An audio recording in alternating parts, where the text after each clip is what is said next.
உலகமெல்லாம் எனக்காதாயம் என வாழ்ந்தவர் மகிழ்ந்ததில்லை.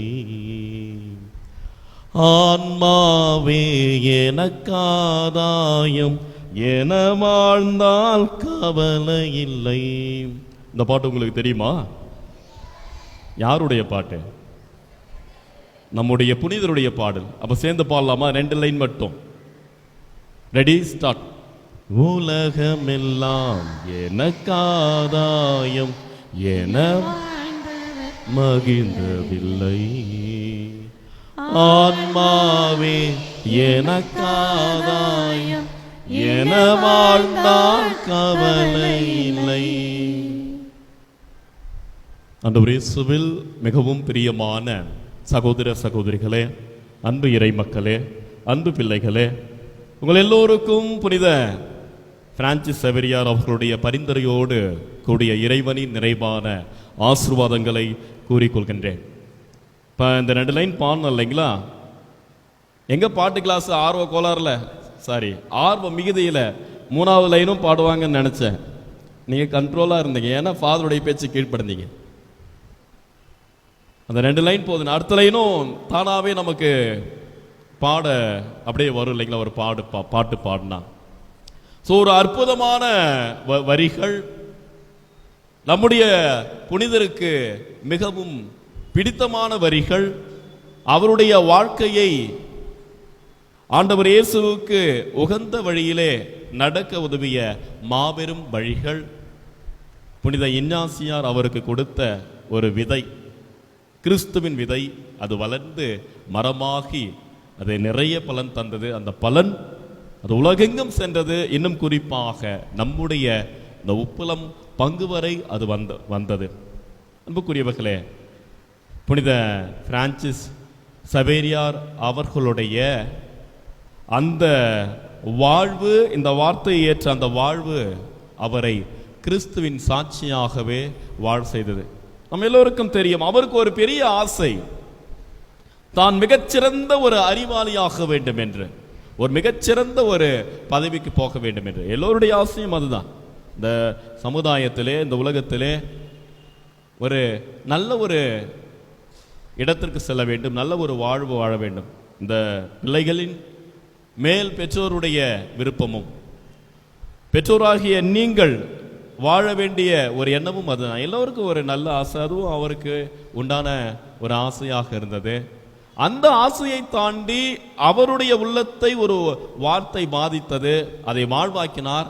அந்த வாழ்வை இந்த உலகிற்கு கொடுத்தார். இன்று சிறப்பாக அவருடைய விழாவை கொண்டாடி கொண்டிருக்கும் நாம் அந்த வார்த்தையை நாம் தியானிக்கின்றோம். அவர் என்ன கொடுத்து சென்றார் இந்த வார்த்தையின் மூலம், அல்லது இந்த வார்த்தையினால் மனம் மாறிய அல்லது இயேசுவால் முழுவதும் ஆட்கொள்ளப்பட்ட அவர் இந்த உலகுக்கு விட்டு சென்றது என்ன? நல்ல ஒரு வாழ்க்கையை வாழ வேண்டும், அவ்வளவு தான். அதனால்தான் அவர் எல்லாத்தையும் விட்டுட்டு தன்னுடைய ஆசை, தன்னுடைய லட்சியம், தன்னுடைய தாய், இப்படி தான் வாழ்ந்த தேசம் எல்லாவற்றையும் விட்டு வந்து இங்கு நமக்கு சொன்னது, இந்த வார்த்தையின் மூலம் கடவுளுடைய வார்த்தையை அறிவித்தது எதற்காக என்றால் நம்ம நலமா வாழ வேண்டும் என்று. அன்புக்குரியவர்களே, முதல்ல இந்த நவநாள் திருப்பலிக்கு வந்தபோது இங்கே நான் பூசை வச்சிருக்கிறேன். இதுக்கு முன்னாடி இன்னும் சில இடத்துல இந்த நாளில் பூசை வைக்கும்போது ஒரு ஆச்சரியம் உண்டு. என்னடா இது தவ காலத்தில் புனித பிரான்சிஸ் சவேரியாருடைய விழாவை கொண்டாடுகிறார்கள் எல்லாருக்கும். இப்போ உங்களுக்கு இருக்காது, மற்ற மக்களுக்கு, புதிதாக பார்க்கின்ற மக்களுக்கு இருக்கும்.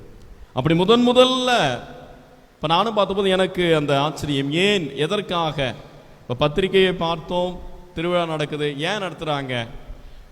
எல்லா புனிதர்களுடைய திருவிழாவும் எப்பொழுது நடக்கும்? அவங்களுடைய இறந்த நாள் அன்று தான் நடக்கும்.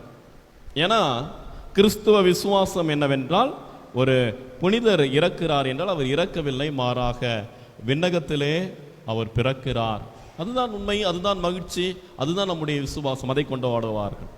அல்லது அப்படியே கொஞ்சம் உட்சென்றால் அவர்களுடைய அந்த பிறப்பை சில வேளைகளில் கொண்டாடுவார்கள். அப்ப எடுத்து வாழ்க்கை வரலாற்றை தேடி பார்த்தால் பிறப்பும் வரவில்லை, இறப்பு விழாவாக கொண்டாடப்படுகின்ற நாள், அதுவும் வரல. வேற எந்த நாள் தான், வேற எந்த நாள் இந்த நாளாக திருவிழாவாக நாம் கொண்டாடுகின்றோம் என்று பார்க்கும்போது ஒரு டேட்டு கிடைச்சது. உங்களுக்கு தெரியுமா ஏன் இந்த நாளில் திருவிழா கொண்டாடுறேன்னு? உங்களுக்கு நல்லா தெரியும், இருந்தாலும் கேட்குறேன், நான் ஒரு டைம் திரும்ப தெரிஞ்சுக்கலாம். என்னங்கம்மா, புனிதர் பட்டம் கொடுத்த நாளுங்களா? ஆம் அன்புக்குரியவர்கள், சிறப்பாக இந்த நாளில் நாம் விழா கொண்டாடுவதனுடைய காரணம் என்னவென்றால், இவருடைய புனிதர் பட்ட நாளைத்தான் நாம் விழாவாக கொண்டாடுகின்றோம். மார்ச் 12 1622 ஆண்டு திருத்தந்தை கிரகோரி 15ஆம் கிரகோரி அவர்கள் இவருக்கு புனித பட்டம் கொடுத்திருக்கிறார். இவர் புனிதரான அந்த நாளை நாம் விழாவாக கொண்டாடுகிறோம். சில இடங்களில் தான் இப்படி இந்த நாளை விழாவாக கொண்டாடுகிறார். அது மிகப்பெரிய ஒரு காரணம். அதுவும் தவ காலத்தில் கொண்டாடுறாங்க. இப்போ இதற்கான காரணம் நமக்கு தெரிகிறது. இது எல்லாமே எதற்காக என்றால், நான் முதல்ல சொன்ன ஒரே தான், மக்கள் நன்றாக இருக்க வேண்டும். நன்றாக இருக்க வேண்டும் என்றால் என்ன செய்ய வேண்டும் அன்புக்குரியவர்களே? அதுக்கு இன்றைய நற்செய்தியை நாம் எடுத்துக்கொள்ளலாம். இயேசு ஒரு கதையை சொல்லுகின்றார். என்ன சொல்லணும்னா, ஒரு செல்வர் ஒருவர் இருக்கின்றார். அவருக்கு எல்லாமே இருக்கிறது. அவர் விரும்பிய உணவு இருக்கிறது, அவர் விரும்பிய உடை இருக்கிறது, அவருக்கு பாதுகாப்பான வீடு இருக்கிறது. எல்லாமே மிகவும் செல்வ செழிப்பாக இருக்கிறது. சாதாரணமாக கூட இல்லை, எல்லாமே ரொம்ப நல்லா இருக்கு. அவர் சந்தோஷமா வாழறாரு. தினமும் ஒரு ட்ரெஸ்ஸு, தினமும் ஒரு ஒன்னது சுவையான உணவு. அவர் வாழ்க்கையை அவர் அனுபவித்து வாழ்கின்றார். அப்புறம் அவருடைய வீட்டுக்கு எத்தாப்புல ஒரு மனுஷன் இருக்கிறார். அவர் என்னது, உடலெல்லாம் புண்களால் நோய்வாய்ப்பட்ட மனிதராக இருக்கின்றார். எழுந்து நடக்க முடியாத, நகர முடியாத அளவுக்கு ஒரு நோய்வாய்ப்பட்ட கேட்பாரட்ட ஒரு மனிதராக இருக்கின்றார். அவர் என்ன செய்து கொண்டிருக்கிறாருன்னா, ஏதாவது ஒரு வேளை சாப்பாடு யாராவது கொடுப்பாங்களா அப்படின்னு எதிர்பார்த்து காத்து கொண்டிருக்கிறார். இன்னும் குறிப்பாக இந்த பணக்கார மனிதருடைய வீட்டில் மீறுகின்ற ஏதாவது உணவு கிடைக்குமா என்றும் அவர் காத்து கொண்டிருக்கின்றார். அப்ப சில நாள்ல கிடைக்கலாம், கிடைக்காம போகலாம். ஆனா என்ன சொல்லப்படுகிறது என்றால், நற்செய்தியில அந்த பணக்காரர் வீட்டுக்கு வெளியில கிடக்கிற இந்த ஏழை லாசரை கண்டுகொள்ளவில்லை. இப்ப இதை சொல்லி முடிக்கும் போது எப்படி முடிக்கப்படுகிறது என்றால், 2 பேருமே இறந்து போகிறார்கள். இறந்து போகின்ற போது அப்ப ஒருவர் ஆபிரகாமின் மடியில் சென்று அவர் இளைப்பாறுகிறார் விண்ணகத்திலே. அப்ப யார் அவருன்னு பார்த்தா, இந்த ஏழை லாசர். உடலெல்லாம் புண்கள், கேட்பாரற்று கிடந்தவர். அடுத்த வேளை ஏதாவது சிறு துண்டு, ஏதாவது ரொட்டி துண்டு விழுமா அல்லது ஏதாவது உணவு கிடைக்குமா என்று ஏங்கி ஏங்கி பசியால் தவித்தவர். இப்ப எங்க இருக்கிறாரு? இறந்த பிற்பாடு ஆபிரகாமின் மடியில் கிடக்கின்றார், அல்லது ஆபிரகாமின் மடியிலே இளைப்பாறுகின்றார். அப்ப இன்னொருத்தவர் யாரு? செல்வர். அவரும் இறந்து போகின்றார். அவர் இங்கே இருக்கிறார் என்றால் அவர் நரகத்திலே வேதனை அடைகிறார் என்று சொல்லப்படுகிறது. இப்ப 2 பேருடைய நிலையும் இப்படி இருக்கிறது. இப்ப இந்த 2 பேருக்கு, ஒருவருக்கு விண்ணகமும் இன்னொருவருக்கு நரகமும். ஏன் அன்புக்குரியவர்களே, செல்வர் இந்த நற்செய்தியிலே எந்த ஒரு தவறும் செய்ததாக சொல்லப்படவில்லை. அடுத்தவர்களை அவர் கொள்ளையடித்து இந்த செல்வத்தை சேர்த்தார் அப்படி என்று சொல்லப்படவில்லை. அல்லது அந்த ஏழை லாசரை அவர் தொந்தரவு செய்தார் என்று சொல்லப்படவில்லை. அவருக்கு உண்டான உணவை அவர் உண்டு சந்தோஷமாக வாழ்ந்தார். இதில் என்ன தவறு இருக்கிறது அன்புக்குரியவர்களே? இதில் ஒரு தவறும் இல்லை. பின் ஏன் அவர் நரகத்திற்கு தள்ளப்பட்டார்? அன்புக்குரியவர்களே, இதிலே இந்த இறைவார்த்தை முன்வைக்கின்ற கருத்து என்னவென்றால், பாவம் என்றால் எது பாவம் என்றால், தவறு செய்வது மட்டும் பாவம் அல்ல. அதாவது தவறு செய்யறது தான் பாவம், அது மட்டும்தான் பாவம் அப்படி கிடையாது. ஒரு தப்பு செஞ்சா அது பாவம் தான், அது மட்டும் பாவம் அல்ல. ஒரு உதவியை அல்லது நன்மையை செய்ய வாய்ப்பிருந்தும் செய்யாமல் போகின்ற போது அது மிகப்பெரிய பாவமாக போகிறது. எந்த அளவுக்கு பாருங்களேன், நரகத்தில் போகின்ற அளவுக்கு எண்ணி பாருங்கள். ஒண்ணுமே செய்யல, அவர் சம்பாதிச்ச அல்லது அவங்களுடைய பெற்றோர் வழி வந்த செல்வத்தை அவர் ஆண்டு அனுபவிக்கின்றார். தவறேதும் இல்லை, யாரையும் அவர் தொந்தரவு செய்யவில்லை. ஆனால் அவர் நரகத்துக்கு செல்லுகிறார் என்றால் ஒரே ஒரு காரணம் முன்வைக்கப்படுகிறது. நன்மை செய்ய தெரிந்தும், தனக்கு முன்பாக ஒருவர் இருந்தும் நன்மை செய்யாது போனதினால் நரகத்துக்கு செல்லுகிறார். அன்புக்குரியவர்களே, அப்ப பாவம்னா தப்பு பண்றது மட்டும் பாவம் இல்ல, தப்ப கண்டு பார்த்துட்டு சும்மா போறதும் பாவம், நன்மை செய்ய வாய்ப்பிருந்தும் நன்மை செய்யாமல் போவதும் பாவம். ஏன் அப்படின்னா, இந்த உலகத்தினுடைய நியதியே என்னவென்றால், நாம் பெற்ற மகிழ்ச்சியை அடுத்தவர்களோடு பகிர்ந்து கொள்வதுதான், நாம் பெற்ற ஆசிரை அடுத்தவர்களோடு பகிர்ந்து கொள்வதுதான் இந்த உலகத்தினுடைய நியதியாக, இந்த உலகத்தினுடைய உண்மையாக இருக்கிறது. அது உண்மையும் கூட. இப்போ ஒரு மருத்துவர் எடுத்துக்கொண்டால் மருத்துவ அறிவு அவரிடம் இருக்கிறது, ஒரு ஆசிரியரை எடுத்துக்கொண்டால் கல்வி அறிவு அவரிடம் இருக்கிறது, அல்லது ஒரு பொறியாளரை எடுத்துக்கொண்டால் ஒரு கட்டிடத்தை எப்படி கட்ட வேண்டும் என்ற அறிவு அவரிடம் இருக்கிறது. இவர்கள் எல்லோரும் அதை தங்களுக்குள்ளே வைத்துக் கொண்டார்கள் என்றால் அதனால் ஒரு பயனும் கிடையாது. அதை அவர்கள் அடுத்தவர்களுக்கு கொடுத்து உதவ வேண்டும். அப்ப உலகத்தினுடைய நேது என்னவென்றால், உன்னிடம் ஏதேனும் ஒன்று இருக்கிறதா, அதை அடுத்தவர்களுக்கு கொடுத்து உதவு, அதுவும் இல்லாதவர்களுக்கு நீ கொடுத்து உதவு. அப்படி பார்க்கும்போது இப்ப இந்த மனிதரிடத்திலே ஒரு பிழை ஓடி போகிறது. ஆக அன்புக்குரியவர்களே, நம்ம கண் முன்னாடி இருக்கிறவங்களுக்கு உதவி செய்ய நாம் அழைக்கப்படுகிறோம். அப்ப செய்யணும். அதை காட்டிலும் வேறொரு கருத்தை நாம் முதலாவதாக செய்ய அழைக்கப்படுகிறோம். நம்ம கண்ணு முன்னாடி இருக்கிறவங்களுக்கு உதவி செய்யணும். அதை தாண்டி இன்னொரு கருத்து என்னன்னா, அது இன்னும் அடிப்படையாக இருக்கிறது. நீங்கள் நல்ல மக்களாக வாழ வேண்டுமா, அன்புக்குரிய என்ன செய்ய வேண்டும் என்றால், நீ யாருக்கும் எதுவும் செய்யக்கூட தேவையில்லை, நீ யாருக்கும் எந்த துரோகமும் செய்யாமல் இரு, அதுவே போதும். அன்புக்குரியவர்களே, நன்றாக சிந்தித்து பார்க்கக்கூடிய விஷயம், ஏற்றுக்கொள்ள வேண்டிய ஒரு விஷயம். இப்ப நன்மை செய், அதை தாண்டி இன்னொரு முக்கியமான கருத்து, அடிப்படை அல்லது இந்த கருத்திற்கு முந்தைய கருத்து, இது ஒரு மிகப்பெரிய ஒரு தத்துவம், உண்மை, அல்லது நாம் செய்ய வேண்டிய ஒரு காரியம். அதற்கு முன்பாக மிக எளிமையான அடிப்படையிலே அல்லது அடித்தட்டிலே இருக்கக்கூடிய ஒரு நல்ல கருத்து என்னவென்றால், நீ யாருக்கும் நன்மை செய்யாவிட்டாலும் பரவாயில்லை, யாருக்கும் எந்த துரோகத்தையும் செய்து விடாதே. அன்புக்குரியவர்களே, மிக ஒரு நல்ல ஒரு காரியம் தானே.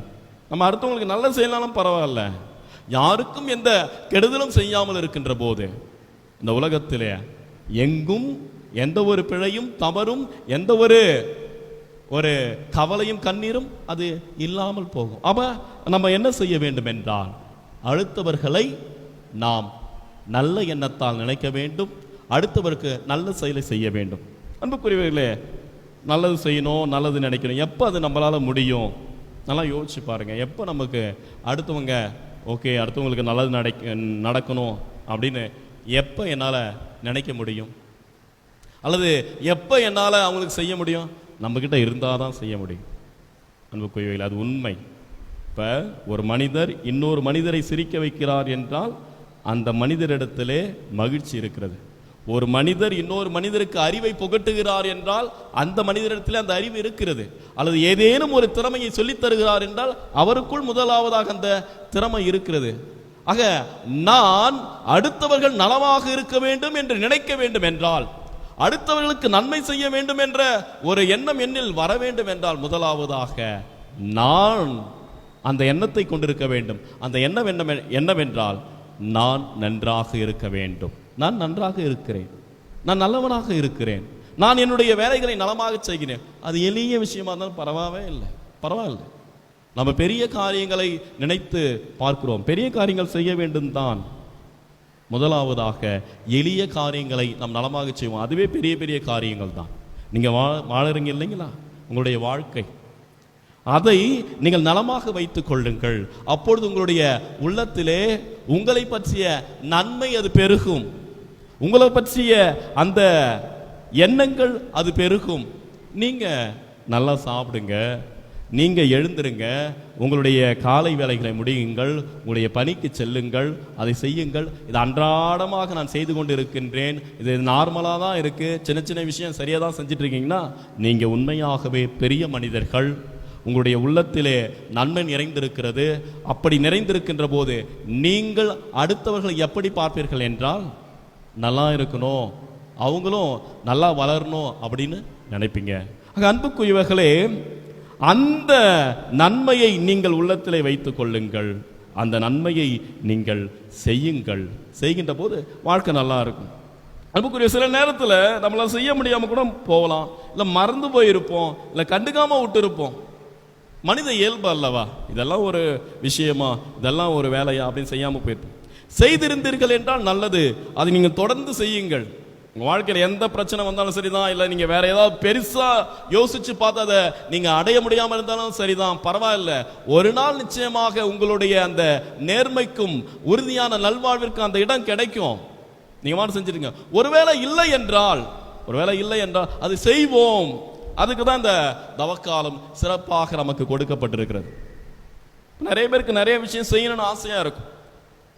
இப்ப ஆன்மீகத்தில் இருக்கின்றவர்களுக்கு அருட்சகோதரிகள், அருத்தந்தையர்கள் அல்லது இந்த அரு சகோதரர்கள், ஃபாதரு, சிஸ்டர்ஸ், பிரதர்ஸ் ஜெபிக்கணும்னு ஆசை இருக்கும்.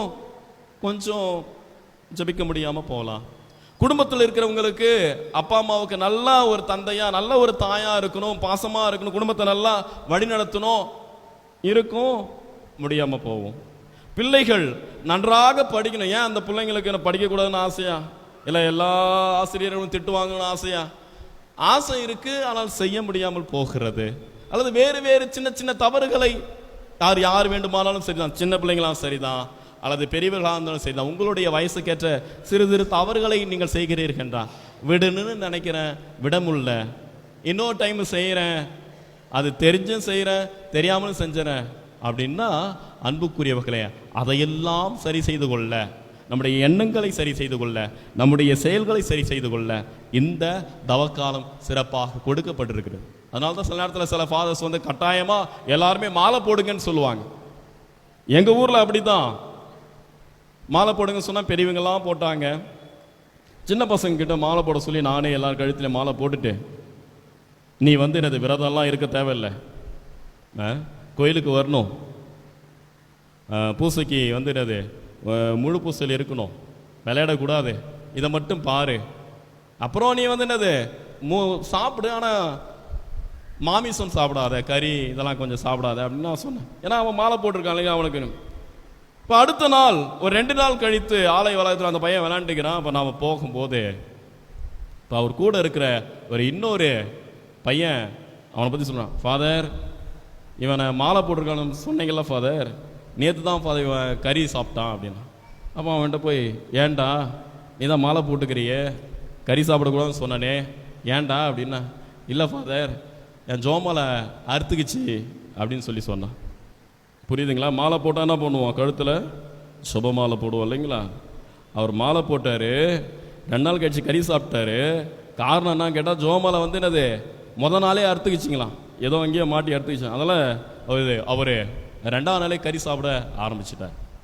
அன்புக்குரியவர்களே, அந்த பையனுக்கு அது ஒரு நகைச்சுவையாக இருந்தாலும் அவர்கிட்ட திரும்ப என்ன சொன்னா, ஜபமாலை இருந்தாலும் சரி அறுத்தாலும் சரி மாலை போட்டது தான் நீ கடைபிடிக்க வேண்டிய எல்லாவற்றையும் கடைபிடிக்க வேண்டும் என்று சொன்னேன்.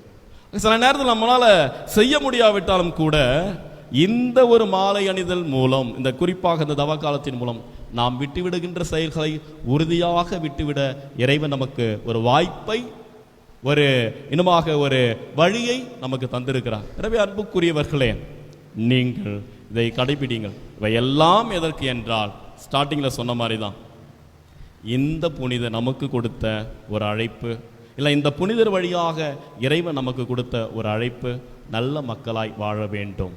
அன்புக்குரியவர்களே, நல்ல மக்களாய் வாழ வேண்டும் என்றால் நாம் முதலாவதாக நாம் நன்றாக இருக்கிறோம் என்ற எண்ணம் தேவை.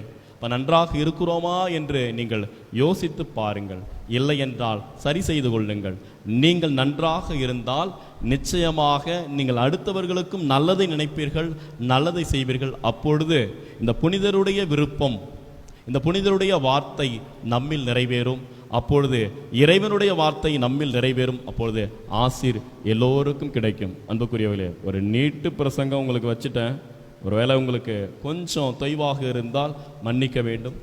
பொதுவாக இந்த மறைவுரையின் மைய சிந்தனையாக சொல்வது இதுதான்: நீங்கள் நலமாக இருங்கள், நிச்சயம் இறைவன் உங்களை சார்ந்த எல்லாவற்றையும் நலமாக வைத்திருப்பார்.